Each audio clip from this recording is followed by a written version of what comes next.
Hello and welcome to another installment of Shani Reads Call of the Wild. This is assignment 17, chapter 7, part 1. We are on the last chapter, guys. All right, so our standards as always, we are looking at the idea of how the things that happen in the story change Buck's character, specifically that he is becoming wilder throughout the story. However, he's suffered kind of a little setback at this point because he really cares about John Thornton. So he doesn't want to necessarily go out into the wild, even though he's kind of testing those waters a little bit. So you're going to read this part of the chapter and examine clues of how Buck is becoming wilder.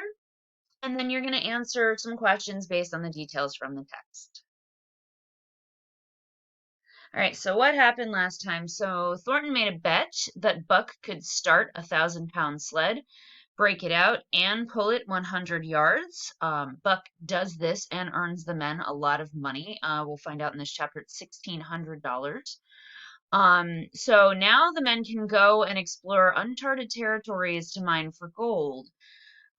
So with this act, the love between John Thornton and Buck grows even larger and more unbreakable. And as we said in the last section, this is really the first time that Buck has ever encountered this much trust and this much love with another one of his owners. So this is the thing that he's really going to struggle with. He's really going to have this internal conflict of, do I go to the wild where it feels natural to be, or do I stay with this person who cares about me? And that's the conflict that Buck's going to be going through in this last section of the book as we finish out.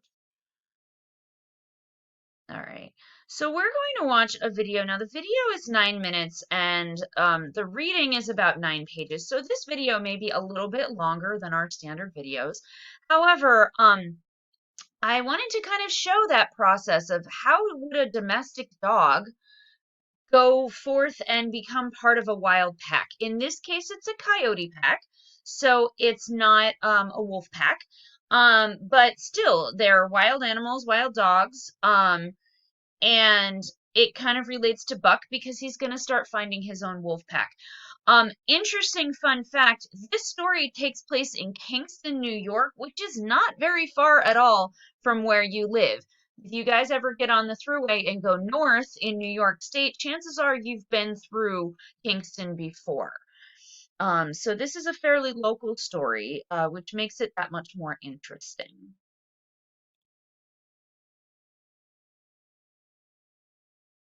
Stray dog becomes a member of Wild Coyote Pack. The end results are baffling.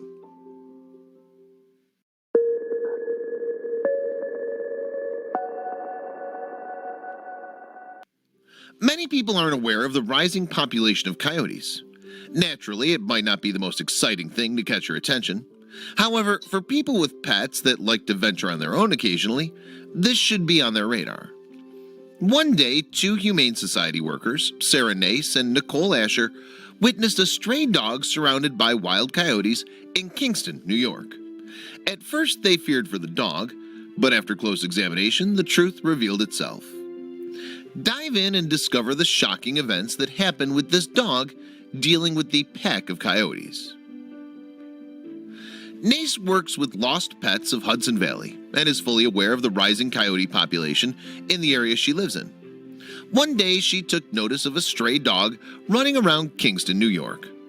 Her natural response was to be worried about the safety of the dog, as we all would be if we knew there was a potential threat out there with the coyotes. She knew that she should attempt to capture the dog and take him to the rescue shelter where he'd be safe. Nace simply wanted the dog to have a friendly family to look after him in a safe home. Then she noticed that the dog wasn't so stray. It was a member of the wild pack of coyotes. Nace reached out to her local dog shelter for help. Founder of Buddha Dog Rescue, Nicole Asher, answered the call and discussed how she and Nace could find the dog in the forest in New York and safely take him away from the coyotes. A dog becoming friends with a pack of coyotes isn't something that happens every day. Because of that, Asher needed to observe the situation. She had to figure out what was going on. He was being sighted constantly playing with them, running with them, founder Asher said in an interview. How he integrated with them, we don't know. We have no idea. Above all else, the coyotes had seemed to take a liking to the dog. It's not unheard of, Asher said. There are coy dogs out there, coyote-dog hybrids, which happen when dogs and coyotes mate. But it's rarely seen in person. You know, dogs hanging out with coyotes. No one should ever expect a coyote to be warm and welcoming. They share a few of the same traits as dogs and produce similar noises, but they're way more fierce than meets the eye. A coyote is not one who trusts or accepts readily. Humans and even big dogs can make the coyote flustered, which is why they like to keep their distance. The stray dog must have left a great first impression for these Kingston coyotes to let him join the pack. The stray dog might fit in well with the coyotes, but experts still weren't convinced. The folks over at Buddha Dog Rescue and Recovery examined the dog's coyote-like tendencies, but thought a different environment would be better for him in the long run. A place with a yard, regularly scheduled meals, and more frequent belly rubs are the goals of Buddha Dog Rescue and Recovery for this pup. This prompted Asher to decide to attempt to capture the canine. How do you capture a dog that runs with coyotes? Since this isn't Looney Tunes, Asher had to formulate a proper strategy. It wasn't going to be easy catching this stray dog safely. The first thing we needed to do was get the dog constantly coming back to a certain spot, Asher explained. We set up a feeding station monitored by a trail camera. Eventually, the dog showed up and munched. Soon enough, the dog became familiar with the location of the food and made regular appearances to eat. Asher knew it was time to set a trap for the unsuspecting doggo. In just 2 nights, the dog eventually walked right into the cage set up for him. Perhaps Asher expected a tougher challenge, but he was able to be effortlessly captured. He was a fairly easy trapping, Asher remembered. We're sure she would love for all of her catches to be that easy. After Asher captured the dog, she decided to give him an official name. She had Looney Tunes on her mind because she named him Wiley, after the crazy coyote continually trying to catch the roadrunner. The two ventured out to Ramapo Bergen Animal Refuge in Oakland, New Jersey, to begin Wiley's new life and treatment. Since Wiley was hanging out with the coyotes for so long, he needed a lot of help. The road to recovery then began. As it turns out, Wiley was a mess. The crew had to take all the ticks off him and then give him a well-deserved bath. Once they finished the cleaning job, it was time for a few tests. Sadly, Wiley had multiple diseases. Wiley got diagnosed with Lyme disease and anaplasmosis. The latter affected the heart and made Wiley anemic. Since both of these were severe, they had to take immediate action. Everything happens for a reason, or so they say. In this case, if Nace had not called Asher to help when she did, then perhaps Wiley would have been in some serious danger. The team of rescuers helped Wiley a great deal. They gave him plenty of antibiotics and showed him relentless love and affection. Fatigue, rashes, and headaches were a few symptoms that Lyme disease caused. The coyotes may have accepted him, but they couldn't have helped Wiley the way the rescuers could. After Wiley received the proper treatment, the rescuers started another mission. We know the coyotes weren't his true home, so they sought out to find if he had a place to call home. Some dogs have a microchip inserted in them, so they started by checking for one, but didn't have any luck. Next, they looked for any missing dog inquiries, and still nothing. The last chance was to spot any form of identification. They couldn't find anything. The team put in so much effort attempting to find out if Wiley had a previous owner. It got to the point of exhaustion and hopelessness. It looked like they were going to have to find a new home for this stray dog. We don't know if he's someone's lost pet. We've been scouring the internet, calling the local authorities, Asher stated. There have been no reports of lost dogs fitting his description. We think he was either a stray or dumped. After all the tests and searching for his rightful home, a serious set of questions were burning to become answered. First, the team did some research of their own on little Wiley. They determined that he was about 2 years old. Next, they pieced together that he was a stray for about 18 months. So one of the questions was if Wiley would ever be able to become a regular dog. Did the wild lifestyle rub off on him too much? Luckily for Wiley, he turned out to be a warrior of a dog. With the odds stacked against him, he persevered through and eventually became healthy enough to become adopted. Asher spoke very highly of his situation, stating, I think he's going to be ready for adoption fairly quickly. He's a sweetheart. He was leaning on me, smooching on me. A lot of these rescue dogs are incredibly grateful. People think, oh my god, they're going to be wild. But it's not that case at all. It didn't take long for Wiley to get back up to speed. After living in the wild for so long, it was a bit of a shock. It turns out the former coyote runner was one of the nicest dogs to come around. Volunteer Franny Larita gave him the nickname Big Marshmallow. She said he would play with his toys all day long. He loved his toys only second to getting rubbed and petted. For a dog that blended in with a pack of coyotes, do you think it would be hard for Wiley to get along with a new human family? Our answer is no. And that's what everyone at the shelter believed as well. For such a young dog, Wiley's gone through a lot, but he still has so much life left to live. Perhaps the coyotes helped him in a way. But what happened to them? If you're wondering where the coyotes are, they're still on the loose in Kingston. Meanwhile, Wiley is preparing to become someone's best friend, while the coyotes are continuing to increase their population. As surprising as it was to see Wiley become a member of the wild pack, it was better seeing him recover so well. If licks are a form of thanks, he's giving many thanks to all those who saved him. As years go by, the coyote population continues to grow and spread. While this is a good thing for coyotes, it remains to be seen how it will affect animals that aren't wild, as well as the families living near them. And by the naked eye, coyotes often looked identical to some dogs. Imagine one getting mixed up with your dog. You may think it's another harmless domestic dog, but it's a sharp-toothed, dangerous animal. Man's best friend may now be in trouble. The bigger the population, the more the coyotes are leaking into neighborhoods in search of food. It's not the coyotes' fault, they're merely searching for survival. At the same time, others are aware of the threat this can cause. Pet owners should be on the short list of those concerned. No one would want anything happening to their dogs. Cats are also at risk for being subjected to coyotes.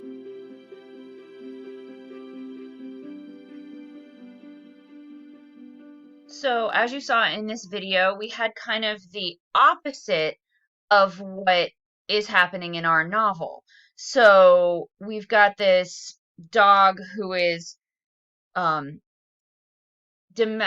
was domestic, becomes wild, and then goes back to being domestic again, versus Buck, who is struggling with that domestication, but also wanting to become wild. So we saw with Wiley that after he becomes domestic again, he's still kind towards people, even though he's been a wild dog for a while. And as you also saw in his rehabilitation, um, the wild is harsh on animals. For Wiley, he got the ticks, he got the Lyme disease, he had some heart problems. This is a dog that unfortunately may not have lasted in the wild very long because of these health issues. So, this is why we vaccinate our pets. This is why we give them flea and heartworm protection and things like that. Because in the wild, animals don't tend to last as long as they do domestically. All right. So now that we've finished watching this introduction video, we are going to move on to Call of the Wild Chapter 7, Part 1, and then answer the questions on your Schoology quiz when complete. So now we're going to continue on with Chapter 7, Part 1, Sounding of the Call. So this is really important to know. Buck was able to win the men $1,600 in today's money. That would be worth about $50,000. And these are men who are not used to having a lot of money. They don't really have a lot of needs or expenses. So this money is going to take them very far. And, also keep in mind that back then, money didn't, it didn't go as far. The cost of living was much lower. So I should say it went farther than it would today. So these men are set for a fairly long amount of time with this amount of money that he's just won them. When Buck earned $1,600 in 5 minutes for John Thornton, he made it possible for his master to pay off certain debts and to journey with his partners into the East after a fabled lost mine the history of which was as old as the history of the country. Many men had sought it, few had found it, and more than a who few there were who never returned from the quest. This lost mine was steeped in tragedy and shrouded in mystery. No one knew of the first man. The oldest tradition stopped before it got back to him. From the beginning there had been an ancient and ramshackle cabin. Dying men had sworn to it, and to the mine the site of which marked clinching their testimony with nuggets that were unlike any known grade of gold in the Northland. But no living man had looted this treasure house, and the dead were dead. Wherefore John Thornton and Pete and Hans, with Buck and half a dozen other dogs, faced into the east on an unknown trail to achieve where men and dogs as good as themselves had failed. They sledded 70 miles up the Yukon, swung to the left into Stewart River, passed the Mayo and the McQuestion, and held on until the Stewart itself became a streamlet threading the upstanding peaks which marked the backbone of the continent.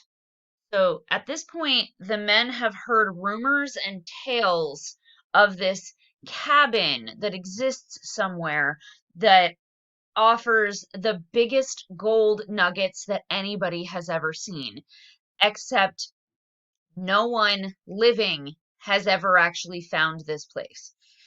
So they believe it exists, but they're honestly not sure whether it does or not.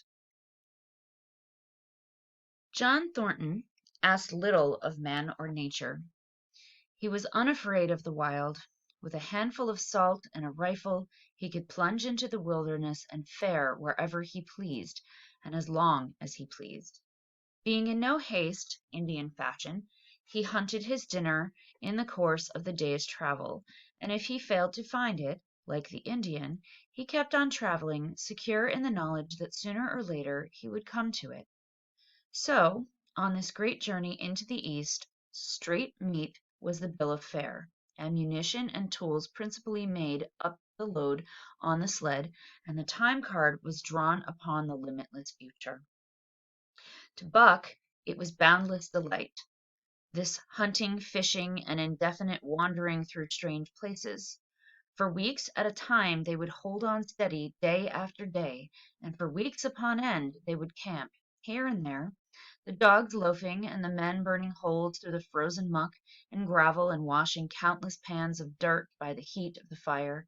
Sometimes they went hungry, sometimes they feasted riotously, all according to the abundance of game and the fortune of hunting. Summer arrived, and the dogs and men, packed on their backs, rafted across blue mountain lakes, and descended or ascended unknown rivers in slender boats whipsawed from the standing forest. So basically, these guys are just kind of wandering in the wilderness, pitching camp wherever they think they might be able to find something. Some days are good and some days are not. But when summer hits, things are obviously going to get a little better. The temperature is going to even out. Animals are going to come out of hiding and they're going to have more animals to hunt at that point. The months came and went, and back and forth they twisted through the uncharted vastness where no men were, and yet where men had been if the lost cabin were true. They went across divides in summer blizzards, shivered under the midnight sun on naked mountains between the timber line and the eternal snows, dropped into summer valleys amid swarming gnats and flies, and in the shadows of glaciers picked strawberries and flowers as ripe and fair as any the Southland could boast. In the fall of the year they penetrated a weird lake country, sad and silent, where wild fowl had been, but where then there was no life nor sign of life, only the blowing of chill winds, the forming of ice in sheltered places, and the melancholy rippling of waves on lonely beaches. And through another winter they wandered on the obliterated trails of men who had gone before. Once they came upon a path blazed through the forest, an ancient path, and the lost cabin seemed very near. But the path began nowhere and ended nowhere, and it remained mystery, as the man who made it and the reason he made it uh, he made it remained mystery. Another time they chanced upon the time-graven wreckage of a hunting lodge, and amid the shreds of rotted blankets John Thornton found a long-barreled flintlock. He knew it from the Hudson Bay Company gun of the young days in the Northwest, when such a gun was worth its height in beaver skins, packed flat, and that was all. No hint as to the man who in an early day had reared the lodge and left the gun among blankets. Spring came on once more, and at the end of all their wandering they found not the lost cabin, but a shallow placer in a broad valley where the gold showed like yellow butter across the bottom of the washing pan. They sought no further. Each day they worked earned them thousands of dollars in clean dust and nuggets, and they worked every day. The gold was sacked in moose hide bags, 50 pounds to the bag, and piled like so much firewood outside the Spruce Bough Lodge. Like giants they toiled. Days flashed on, the heels of days like dreams as they heaped the treasure up. So even though they don't find this fabled cabin that they're looking for, they do find another place, and it is full of gold that they can just see in the riverbed. They don't even have to dig or mine for it. There was nothing for the dogs to do save the hauling in of meat now and again that Thornton killed, and Buck spent long hours musing by the fire. The vision of the short-legged hairy man came to him more frequently now that there was little work to be done, and often blinking by the fire, Buck wandered with him in the other world which he remembered. So because Buck has nothing to do at this point and he's not working and he's bored, he starts feeling the call again and seeing the images of that prehistoric man. The salient thing of this other world seemed fear. When he watched the hairy man sleeping by the fire, head between his knees and hands clasped above, Buck saw that he slept restlessly, with many starts and awakenings, at which times he would peer fearfully into the darkness and fling more wood upon the fire. Did they walk by the beach of a sea, where the hairy man gathered shellfish and ate them as he gathered? It was with eyes that roved everywhere for hidden danger, and with legs prepared to run like the wind at its first appearance. Through the forest they crept noisily, Buck at the hairy man's heels, and they were alert and vigilant, the pair of them, ears twitching and moving and nostrils quivering, for the man heard and smelled as keenly as Buck. The hairy man could spring up into the trees and travel ahead as fast on the ground, swinging by the arms from the limb to limb, sometimes a dozen feet apart, letting go and catching, never falling, never missing his grip. In fact, he seemed as much at home among the trees as on the ground, and Buck had memories of nights of vigil spent beneath trees wherein the hairy man roosted, holding on tightly as he slept. So he often, in these daydreams or these dreams that he has, he often travels with this prehistoric hairy man. Um, and so none of these things are actually happening to him, but he's kind of having visions or dreams at this point that this is all happening. And he's no longer content just to sit around. So even though he loves John Thornton, this boredom is making him basically long for other things that he has never had before. And closely akin to the visions of the hairy man was the call still sounding in the depths of the forest. It filled him with a great unrest and strange desires. It caused him to feel a vague sweet gladness, and he was aware of wild yearnings and stirrings for he knew not what. Sometimes he pursued the call into the forest, looking for it as though it were a tangible thing, barking softly or defiantly as the mood might dictate. He would thrust his nose into the cool wood moss or into the black soil where long grasses grew and snort with joy at the fat earth smells, or he would crouch for hours as if in concealment behind fungus-covered trunks of fallen trees, wide-eyed and wide-eared to all that moved and sounded about him. It might be, lying thus, that he hoped to surprise this call. He could not understand, but he did not know why he did these various things. He was impelled to do them and did not reason about them at all. Irresistible impulses seized him.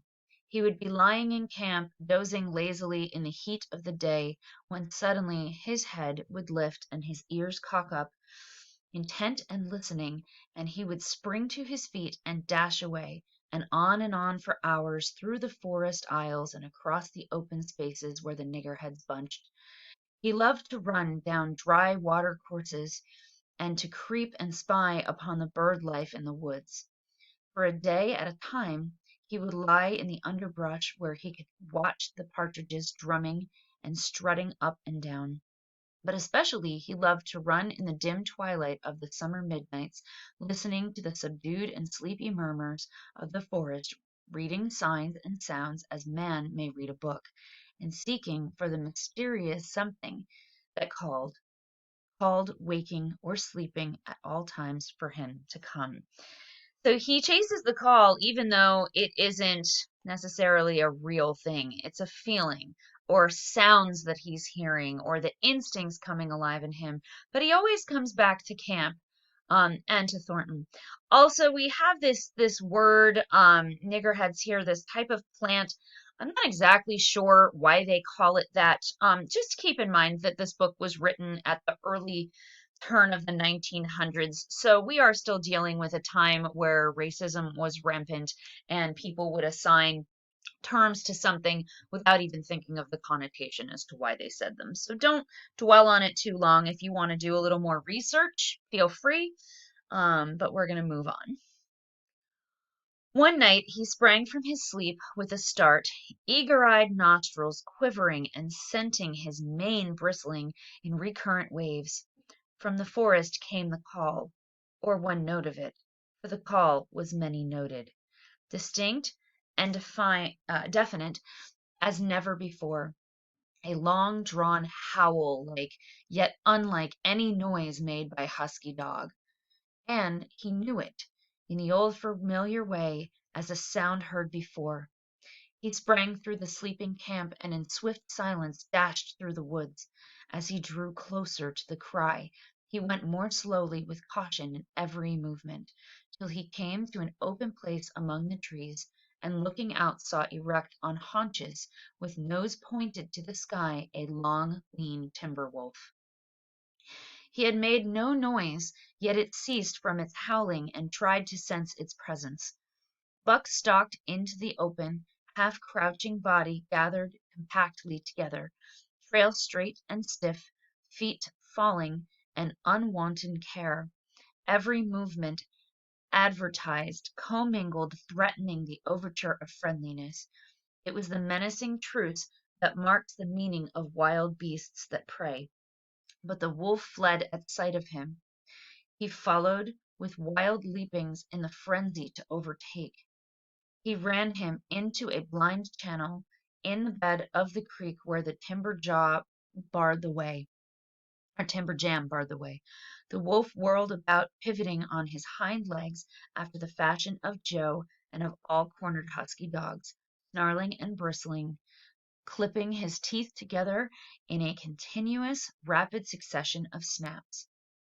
So at this point, he is now literally hearing a call from the wolves in the forest, and he longs to run with them. So at night, he goes out and he searches them out, and he kind of cautiously learns to approach them and trust them, and they learn to trust him.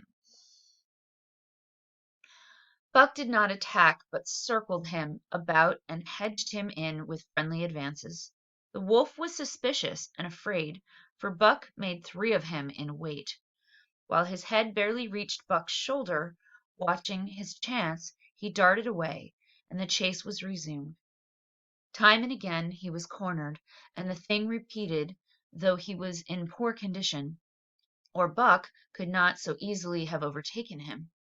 He would run till Buck's head was even with his flank, when he would whirl around at bay, only to dash away again at the first opportunity. But in the end Buck's pertinacity was rewarded, for the wolf, finding that no harm was intended, kindly sniffed noses with him. Then they became friendly, and played about in the nervous, half coy way with which fierce beasts belie their fierceness. After some time of this the wolf started off at an easy lope in a manner that plainly showed he was going somewhere. He made it clear to Buck that he was to come, and they ran side by side through the somber twilight, straight up the creek bed, into the gorge from which it issued, and across the bleak divide where it took its rise. So by this point, after a little bit of time, the wolf is able to trust Buck, and now they start running together, and the wolf is leading him deeper into the forest. On the opposite slope of the watershed they came down into a level country where were great stretches of forest and many streams, and through these great stretches they ran steadily, hour after hour. The sun rising higher and the day growing warmer, Buck was wildly glad. He knew he was at last answering the call, running by the side of his wood brother tomorrow, the place from where the call surely came. Toward the place from where the call surely came. Old memories were coming upon him fast, and he was stirring to them, as of old he stirred to the realities of which they were the shadows.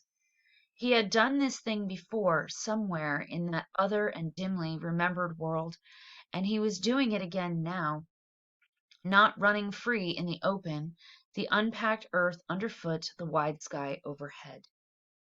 They stopped by a running stream to drink, and stopping, Buck remembered John Thornton. He sat down. The wolf started on toward the place from where the call surely came, then returned to him, sniffing noses and making actions as though to encourage him. But Buck turned about and started slowly on the back track. For the better part of an hour the wild brother ran by his side, whining softly. Then he sat down, pointed his nose upward, and howled.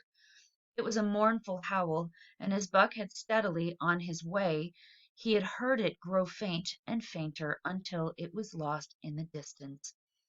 So at night Buck can go and run for hours on end in the forest and be wild, running with the wolf. But during the day, he goes back to camp to be with Thornton, because at this point he still loves and cares about this person who has cared for him, and Buck doesn't want to yet be away from him. John Thornton was eating dinner when Buck dashed into camp and sprang upon him in a frenzy of affection, overturning him, scrambling upon him, licking his face, biting his hand, playing the general tomfool, as John Thornton characterized it. The while he shook Buck back and forth and cursed him lovingly. For 2 days and nights Buck never left camp, never let Thornton out of his sight. He followed him about at his work, watched him while he ate, saw him into his blankets at night and out of them in the morning. But after 2 days the call in the forest began to sound more imperiously than ever. Buck's relentlessness came back on him, and he was haunted by recollections of the wild brother and of the smiling land beyond the divide, and the run side by side through the wild forest stretches. Once again he took to wandering in the woods, but the wild brother came no more, and though he listened through long vigils, and mournful howl was never raised. So even though he loves John Thornton, he can only take so much boredom and so much time in the camp before he finds it harder and harder to resist this call that is happening, both the howling in the forest, but this internal call that makes him long to be back in the wild again. He began to sleep out at night, staying away from camp for days at a time, and once he crossed the divide at the head of the creek and went down into the land of timber and streams. There he wandered for a week, seeking vainly for fresh sign of the wild brother, killing his meat as he traveled and traveling with the long, easy lope that seems never to tire. He fished for salmon in a broad stream that emptied somewhere into the sea, and by his stream he killed a large black bear, blinded by the mosquitoes while likewise fishing, and raging through the forest helpless and terrible. Even so, it was hard to fight, and it aroused the last latent remnant of Buck's ferocity. And 2 days later, when he returned to his kill and found a dozen wolverines quarreling over the spoil, he scattered them like chaff, and those that fled left two behind who would quarrel no more. So he kills a bear and then leaves it behind and comes back to find animals eating on it, and then he kills some of them and chases the rest away. The blood longing became stronger than ever before. He was a killer, a thing that preyed, living on the things that lived, unaided, alone by virtue of his own strength and prowess, surviving triumphantly in a hostile environment where only the strong survived. Because of all of this, he became possessed of a great pride in himself, which communicated itself like a contagion to his physical being. It advertised itself in all his movements, was apparent in the play of every muscle, spoke plainly as speech in the way he carried himself, and made his glorious furry coat, if anything, more glorious. But for the stray brown on his muzzle and above his eyes, and for the splash of white hair that ran amidmost down his chest, he might well have been mistaken for a gigantic wolf, larger than the largest of the breed. From his St. Bernard father he had inherited size and weight, but it was his shepherd mother who had given shape to the size and weight. His muzzle was the long wolf muzzle, save that was larger than the muzzle of any wolf, and his head, somewhat broader, was the wolf head on a massive scale. His cunning was wolf cunning and wild cunning. His intelligence, shepherd intelligence and St. Bernard intelligence, and all this plus an experience gained in the fiercest of schools made him as formidable a creature as any that intelligence roamed the wild. A carnivorous animal longing on a straight meat diet, or living on a straight meat diet, he was in full flower, at the high tide of his life overspilling with vigor and virility. When Thornton passed a caressing hand along his back, a snapping and crackling followed that hand, each hair discharging its pent magnetism at the contact. Every part, brain and body, nerve, tissue, and fiber, was keyed to the most exquisite pinch, and between all the parts there was a perfect equilibrium or adjustment. Sights and sounds and events which required action, he responded with lightning-like rapidity. Quickly as a husky dog could leap to defend from attack or to attack, he could leap twice as quickly.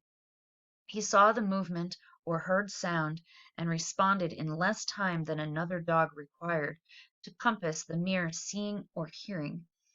He perceived and determined and responded in the same instant.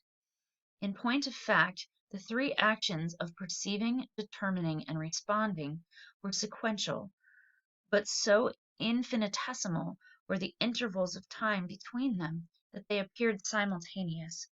His muscles were surcharged with virility and snapped into play sharply like steel springs. Life streamed through him in splendid flood, glad and rampant, until it seemed that it would burst him asunder in sheer ecstasy and pour forth generously over the world. "Never was there such a dog," said Thornton one day, as the partners watched Buck marching out of camp. "When he was made, the mold was broke," said Pete. "By jingo, I think to mineself," Hans affirmed. They saw him marching out of camp But they did not see the instant and terrible transformation which took place as soon as he was within the secrecy of the forest. He no longer marched. At once he became a thing of the wild, stealing along softly, cat-footedly, a passing shadow that appeared and disappeared among the shadows. He knew how to take advantage of every cover, to crawl in his belly like a snake, and like a snake to leap and strike. He could take uh, a ptarmigan from its nest, kill a rabbit as it slept, and snap in midair the little chipmunks fleeing a second too late for the trees. Fish in open pools were not too quick for him, nor were beaver mending their dams too wary. He killed to eat, not for wantonness, but he preferred to eat what he killed himself. So a lurking humor ran through his deeds, and it was his delight to steal upon the squirrels, and when he all but had them, to let them go, chattering in mortal fear to the treetops.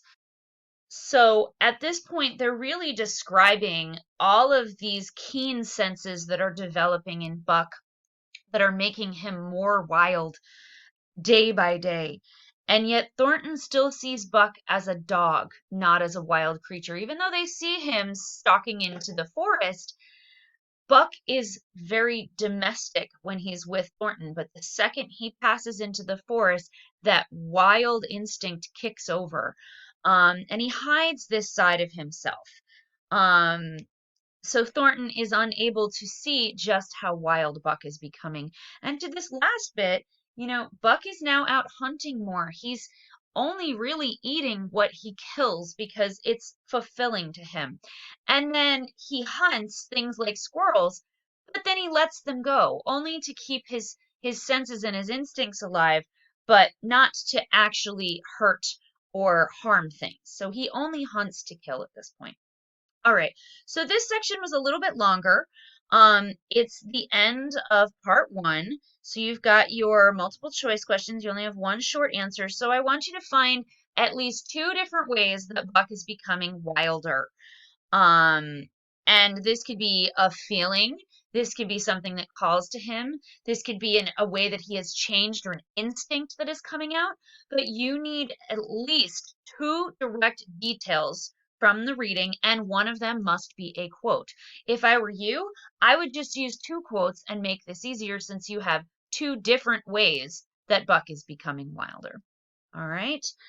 Good luck with your Schoology quiz, and I will see you on the next part.